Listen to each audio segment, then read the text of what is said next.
اس میں اللہ تبارک و تعالیٰ کی رحمت اپنے بندوں کی طرف متوجہ ہوتی ہے، وہ اوسط و مغفرت، اور اس کا جو درمیانہ حصہ ہے جس کو دوسرا عشرہ کہہ لیجیے، دوسری تہائی، یہ بخشش ہے۔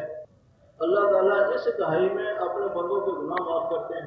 تو آخر ہو عتق من النار، اور جو آخری تہائی ہے، آخری 10 دن، یہ جہنم سے آزادی ہے۔ یعنی ان 10 دنوں میں اللہ تعالیٰ اپنے بندوں کو جہنم سے آزاد کرتے ہیں، جہنم سے آزادی کا اعلان کرتے ہیں۔ یہ ہے اس روایت کا ترجمہ جو آپ کے سامنے پڑھی گئی۔ رمضان المبارک اتنی عظیم نعمت ہے اللہ تعالیٰ کی کہ جس کی قدر جاننے والے ہی جانتے ہیں، اور ہم جیسے غافل لوگ اس نعمت کی قدر نہیں کرتے۔ 2 حصے گزر گئے اور آج سے تیسرے حصے کی ابتدا ہے۔ آج 21واں روزہ ہے، وہ ہے کہ آخری حصہ رمضان المبارک کا شروع ہے۔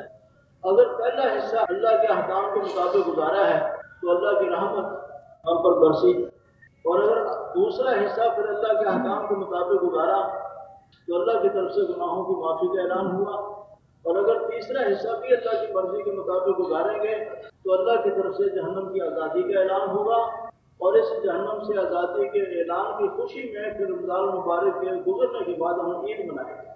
عید جو خوشی کا دن ہے وہ اسی بات پر خوشی ہے کہ اللہ تعالیٰ نے ہمیں موقع دیا، ہم نے اس کی رحمت کو حاصل کیا، ہم نے اسے اپنے جرم معاف کروائے، اور اللہ تعالیٰ نے ہمیں جہنم سے آزادی دے دی۔ عید کے دن اللہ کا شکر ادا کرتے ہوئے ہم نماز بھی پڑھتے ہیں، اور اللہ کا شکر ادا کرتے ہوئے صدقہ خیرات بھی کرتے ہیں۔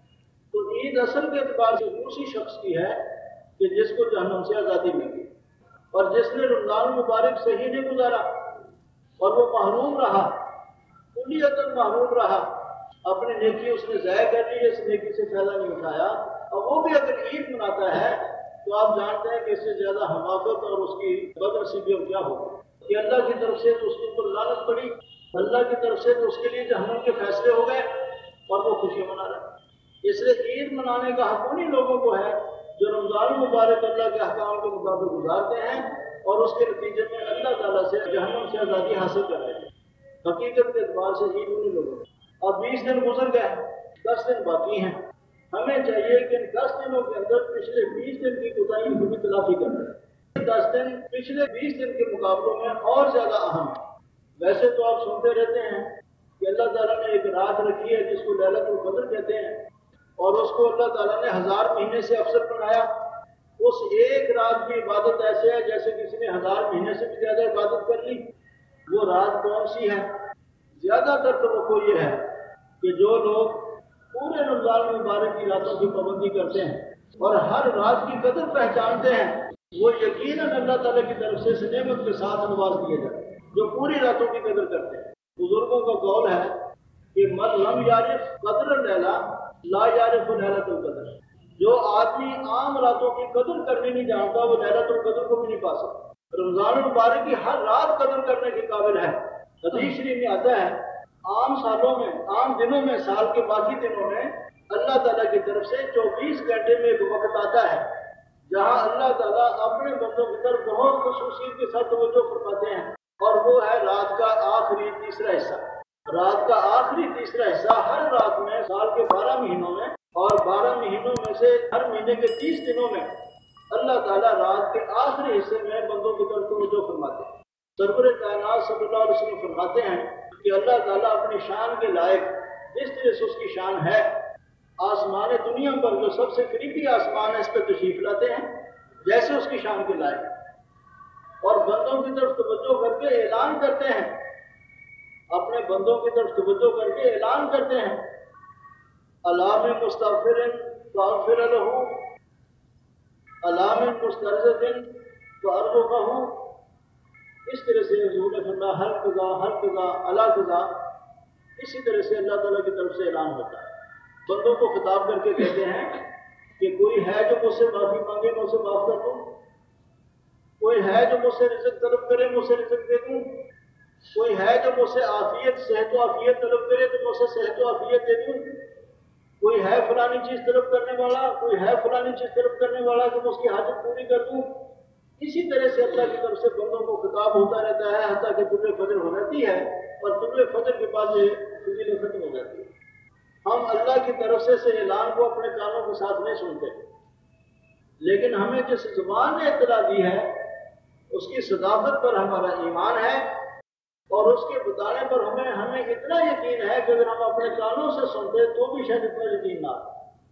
اس سے زیادہ سچی زبان اللہ نے کوئی پیدا نہیں کی جس زبان نے ہمیں یہ بتایا کہ اللہ تعالیٰ اس طرح سے اپنے بندوں کو خطاب کر کے کہتے ہیں۔ ہمارا ایمان ہے کہ ایسے کہتے ہیں، لیکن ہماری بدنصیبی ہے کہ ہم اس سے پیدا نہیں ہوتا۔ جو وقت سونے کا ہے عشاء کے بعد اس میں ہم خیر تماشوں میں لگے رہتے ہیں، اور جو وقت جاگنے کا ہے اس میں مست ہو کے سوتے ہیں۔ یہ ہماری بدنصیبی ہے۔ یہ فضیلت تو سب راتوں میں ہے کہ اللہ تعالیٰ آپ کے گھر آ کے کہتے ہیں، آسمان آپ کے لیے چھت ہے، زمین آپ کے لیے فرش ہے، گھر آ کے کہتے ہیں کہ لو میں رحمت بانٹنے کے لیے آیا ہوں۔ اور ایسے وقت میں بھی اگر کوئی شخص فائدہ نہیں اٹھاتا تو اس سے زیادہ محرومیت کیا ہو سکتی۔ اس لیے رات کی قدر وہی جانتے ہیں جن کو اللہ تعالیٰ نے توفیق دی ہو صبح کو اٹھ کے اللہ کو یاد کرنے کی اور اس کے سامنے آنسو بہانے کی اور ہاتھ پھیلانے کی۔ ان کو پتا ہے کہ اس رات کے حصے میں اللہ کی طرف سے کیا کیا نعمتیں ملتی ہیں، اور انسان کی روح کو اور دل کو کتنا سکون حاصل ہوتا ہے کہ دنیا کی کوئی دولت، دنیا کا کوئی عہدہ، دنیا کی کوئی نعمت انسان کو وہ سرور، روحانی لذت اور دلی اطمینان نہیں دلا سکتی جو رات کے آخری حصے میں اللہ کے سامنے سجدہ ریز ہو کر چار آنسو بہانے سے یا اللہ کے سامنے ہاتھ پھیلا کر اپنے عرض معروف کرنے سے جو سکون حاصل ہوتا ہے، دنیا کی کسی نعمت کے ساتھ وہ سکون حاصل نہیں ہو سکتا، کسی دولت سے خریدا نہیں جا سکتا۔ لیکن یہ قدر ان کو ہوگی جو کہ اس وقت کی قدر کرتے ہیں۔ یہ تو عام راتوں کی بات ہے، اور پھر رمضان مبارک کے مہینے میں یہ فضیلت سورج چھپتے ہی شروع ہو جاتی ہے پورے مہینے میں، کہ ہر رات میں اللہ تبارک و تعالیٰ ساری رات اللہ کے بندوں کی طرف متوجہ رہتے ہیں، مغرب سے شروع ہو کر یہ تو عام راتوں کی بات ہے۔ اس لیے جو بزرگ کہتے ہیں، اے خواجہ میں کرسی شب قدر نشانی، ہر شب قدر است گر قدر بدانی۔ شب قدر کی لیلۃ القدر کی نشانیاں کیا پوچھتے ہو؟ ہر رات لیلۃ القدر ہے اگر تم قدر پہچان۔ قدر کرنے والوں کے لیے ہر رات لیلۃ القدر ہے، لیکن پھر بھی اللہ تعالیٰ کے اپنے بندوں پر چند راتوں میں خصوصی توجہ ہوتی ہے، اور وہ ہے آخری عشرے کی راتیں۔ زیادہ تر روایات کا رجحان یہی ہے، جیسے میں نے پہلے عرض کیا کہ اگر پورے رمضان کی راتوں کی پابندی کرو تو اللہ کی طرف سے یہ سعادت یقیناً مل جائے گی، اور اگر زیادہ نہ ہو سکے تو آخری عشرے کی 10 راتیں ان کا اہتمام کرو، اور اگر 10 کا نہ کر سکو تو کم از کم 10 راتوں کا اہتمام کرو، 21ویں، 23ویں، 25ویں اور 27ویں اور 29ویں۔ ان راتوں میں سے کوئی رات لیلۃ القدر ہوتی ہے، 27 کوئی متعین نہیں ہے، اور یہ بھی ایک جہالت کا مبارزہ ہے کہ لوگ باقی راتوں میں کوئی اہتمام کرتے نہیں، 27 کو پیش نظر رکھ کے بیٹھ جاتے ہیں، اور یہ کوئی ضروری نہیں کہ لیلۃ القدر 27 کو ہو۔ جو رات گزر گئی اس میں بھی ہو سکتی تھی کیونکہ وہ 21 کی رات تھی، اور آگے 23، 25 اور 27 اور 29 یہ بھی 4 راتیں باقی ہیں، ان کا اہتمام کرو۔ ہو سکتا ہے کہ پچھلی رات میں نہ ہو، ان 4 راتوں میں سے کسی رات میں اللہ نے یہ فضیلت رکھی ہوئی، ان کو غفلت سے ضائع نہ کرو۔ اور پھر لیلۃ القدر میں کوئی ساری رات جاگنا ضروری نہیں، اور جاگنے کے لیے فضول دھندے اختیار کر لیتے ہیں، وہ تو الٹا اور رحمت سے محرومی ہو جاتی ہے۔ چور بچانے کی، قصہ کھانے کی کوئی ضرورت نہیں، گھر میں خلوت میں بیٹھ کے نوافل پڑھ لو، تلاوت کر لو، تسبیح پڑھ لو، جو بھی نیکی کا کام کرو گے، صدقہ خیرات کرو گے، وہ کام ایسے سمجھا جائے گا گویا کہ آپ نے 1000 مہینے سے زیادہ کیا۔ اگر 2 رکعت آپ پڑھیں گے تو ایسا سمجھا جائے گا گویا کہ 1000 مہینے کی راتوں میں آپ ہر رات 2 رکعت پڑھتے رہے۔ اگر ایک پارے کی تلاوت کر لو گے تو ایسے ہوگا گویا کہ 1000 مہینے سے زیادہ آپ ایک پارے کی تلاوت کرتے رہے۔ جو نیکی کرو گے وہ نیکی اس طرح سے سمجھی جائے گی گویا کہ 1000 مہینے سے زیادہ آپ نے کی۔ ساری رات اس میں جاگنا ضروری نہیں ہوتا، اور اگر انسان پڑھتا ہوا تھک جائے، طبیعت نہ چاہے تو گپ شپ لگانے کی بجائے سے نیت کے ساتھ کہ صبح اٹھ کے ہم نماز پڑھیں گے، سو جاؤ، یہ سونا بھی عبادت ہے۔ اور اگر کچھ نہ ہو سکے تو کم از کم مغرب، عشاء، فجر یہ جماعت کے ساتھ مسجد میں پڑھ لو، یہ بھی ایک فضیلت ہے۔ اللہ کی رحمت سے فائدہ اٹھاؤ، اللہ کی رحمت ان دنوں میں اس کا دھار بارش کی طرح برسے۔ لیکن اس کے ساتھ ساتھ ایک بات عرض کر دوں، سرور کائنات صلی اللہ علیہ وسلم جو اللہ تعالیٰ کی اس رحمت کے بانٹنے کا ذریعہ بنے، اور انہوں نے ہمیں اللہ تعالیٰ کی اس رحمت کے دریاؤں کی نشاندہی کی، انہیں کا فرمان ہے کہ بعض بد نصیب ایسے ہیں کہ جو اس فیض سے محروم رہ جاتے ہیں، سب کچھ کرتے ہیں لیکن اللہ کے ان کی قبولیت نہیں ہوتی۔ ان میں 2 باتوں کی طرف خصوصیت سے توجہ دلائی، ایک تو مشرک جس کا عقیدہ صحیح نہیں، مشرک اللہ کی ہر رحمت سے محروم ہے، اگر اس کے عقیدے میں شرک ہے تو پھر وہ ساری رات ایک ٹانگ پر کھڑا ہو کے عبادت کرتا رہے اور اللہ کرتا رہے تو بھی اس کے منہ پہ مار دی جاتی ہے، اس کی عبادت کی کوئی قدر نہیں۔ ہندو ہوں، سکھ ہوں، عیسائی ہوں، یہودی ہوں، جو اسلامی نقطہ نظر سے کافر ہیں، وہ بھی باتیں کرتے ہیں لیکن ان کی باتوں کا کچھ حاصل نہیں۔ اللہ تعالیٰ فرماتے ہیں عاملۃ ناصبہ، بعض لوگ ایسے ہوں گے جو بڑی محنت کرنے والے ہوں گے اور محنت کر کر کے تھکے ہوئے ہوں گے، لیکن تصلا نارن حامیہ جائیں گے جہنم، محنت کر کر کے تھکے ہوئے ہوں گے لیکن جائیں گے جہنم میں۔ یہ وہ لوگ ہوں گے جن کا عقیدہ ٹھیک نہیں۔ سب سے پہلی بات یہ ہے کہ اپنا عقیدہ ٹھیک کرو، اور عقیدے کے اندر شرک کی ہمیں تشریح ہونی چاہیے۔ مشرک جو ہے وہ اللہ کی ہر رحمت کے ہر قطرے سے مارو۔ باقی رہا کہ مشرک کہتے کسی موٹی سی بات ہے، اللہ کو وحدہ لا شریک جانو، اللہ اپنی ذات میں ایک، اپنی صفات میں ایک، اللہ کے علاوہ کسی کی عبادت نہیں، اللہ کے علاوہ کسی دوسرے کو سجدہ نہیں، نہ زندے کو نہ مردہ کو، اللہ کے علاوہ کسی دوسرے کو سجدہ کرنا، چاہے زندہ کو کرو، چاہے مردہ کو کرو، چاہے درخت کو کرو، چاہے قبر کو کرو، شرک ہے۔ اور اپنی مصیبت کے وقت میں اللہ کے علاوہ کسی دوسرے کی دعائی دینا شرک ہے، کسی غیر کو پکارنا شرک ہے۔ انبیاء علیہ السلام کی ساری تاریخ قرآن کریم نے دہرا دی۔ حضرت ایوب بیمار ہوئے تو اپنی بیماری کے ازالے کے لیے اللہ کے سامنے رو رہے ہیں۔ حضرت زکریا کو اولاد نہیں تھی تو بچے کے لیے اللہ کے سامنے رو رہے ہیں۔ جس کو بھی کوئی تکلیف پہنچی اللہ کو پکارتا ہے اور اللہ کو یاد کرتا ہے۔ اللہ کے علاوہ کسی دوسرے کی دہائی دینا، اللہ کے علاوہ کسی دوسرے کے نام پر نظر و نیاز دینا، یہ ساری کی ساری چیزیں ایسی ہیں جو ایمان کو خراب کر دیتی ہیں۔ نظر و نیاز اللہ کے لیے، دہائی اللہ کی، پکارنا اللہ کو ہے، اور سجدہ اللہ کے علاوہ کسی دوسرے کو کرنا نہیں۔ اور اجمالی طور پر یہ عقیدہ رکھنا ہے کہ پوری کی پوری دنیا کا خالق وہ، مالک وہ، بادشاہ وہ، اور اس میں جو کچھ ہوتا ہے اسی کے اختیار سے ہوتا ہے۔ اللہ تعالیٰ نے اپنے یہ اختیار کسی دوسرے کو نہیں دیے۔ اللہ کی اجازت کے بغیر پتہ حرکت نہیں کر سکتا۔ کسی کی بیماری، کسی کی صحت، کسی کی موت، کسی کی حیات، کسی کا رزق، کسی کا فقر، کسی کا غنا کسی دوسرے کے قبضے میں نہیں۔ یہ ساری کی ساری چیزیں اللہ نے اپنے قبضے میں رکھی۔ اس طرح سے اپنے عقیدے کو اگر مضبوط رکھو گے تو عقیدہ ٹھیک ہے۔ اللہ اپنے ذات میں واحد، اللہ اپنی صفات میں واحد، اللہ اس دنیا کے اندر تصرف کرنے میں واحد۔ اس دنیا کا تصرف اللہ نے کسی کو نہیں دیا، سارے کے سارے کام اسی کے ہیں۔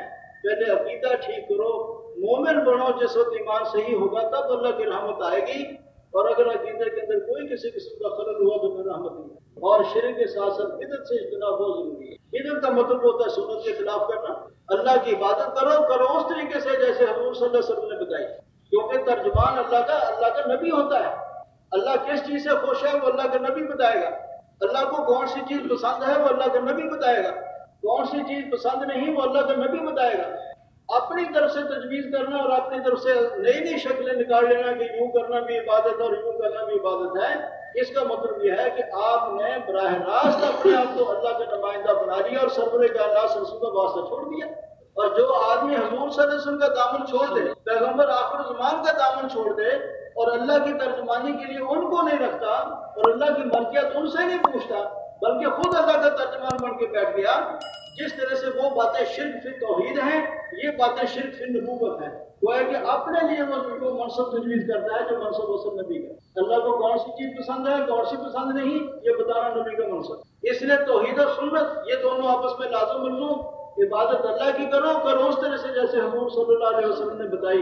شرک سے بچو اور بدعت سے بچو، تب جا کے انسان کا ایمان اور کردار جو وہ صحیح ہوتا ہے، ورنہ ساری کی کرائی جو ہے برباد ہو جائے۔ سنت اور بدعت کو سمجھنے کے لیے ایک مختصر سی مثال آپ کے خدمت میں عرض کر دوں کہ ایک ہے آپ کے پاس حکومت کا جاری کیا ہوا نوٹ، چاہے وہ میڑا ہے چاہے کہیں سے پھٹا ہوا ہے، لیکن اس میں مہر محفوظ ہے اور دیکھنے والا پہچانتا ہے کہ حکومت کا جاری کیا ہوا ہے۔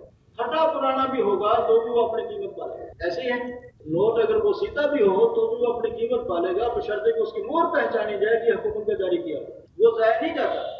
اور بدعت کی مثال ایسے ہے کہ جس طرح سے کوئی شخص اپنے طور سے خوبصورت کاغذ بہترین پھول بوٹے کا بنا کے نوٹ بنا لے اور ملک میں جاری کر دے اور کہے کہ حکومت کا کاغذ تو کاغذ اچھا لگا لیا، حکومت کے نوٹ پر تو پھول بوٹے کم ہے، میں نے پھول بوٹے زیادہ ڈال لیے، دیکھو کتنا خوبصورت ہے۔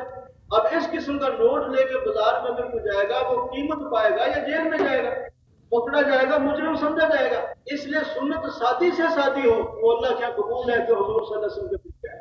بدعت خوبصورت سے خوبصورت ہو وہ اللہ کے دربار کے اندر اللہ کے معاملات میں جاری کرنے والی چیز ہے، اس لیے بہت بدترین قسم ہے۔ جس طرح سے شرک اللہ کی ذات میں جڑو، اس طرح سے بدعت کا جاری کرنا سرور کائنات صلی اللہ علیہ وسلم کی نبوت کے اندر۔ سنت کے مطابق عمل کرو، سادہ سیدھا ہو ثواب ملے گا، کیونکہ حضور صلی اللہ علیہ وسلم کا طریقہ آپ نے اپنایا۔ اور اگر اپنی طرف سے تجویز کرو گے کتنے خوبصورت کیوں نہ بنا لو، یہ اللہ کی محبت کے اندر جعلی سکہ جاری کرنے والی بات ہے، اس کے کوئی قدر و قیمت۔ اس لیے خدا را اپنی عبادات کو ضائع نہ کیا کرو اور اپنے اعمال کو برباد نہ کیا کرو۔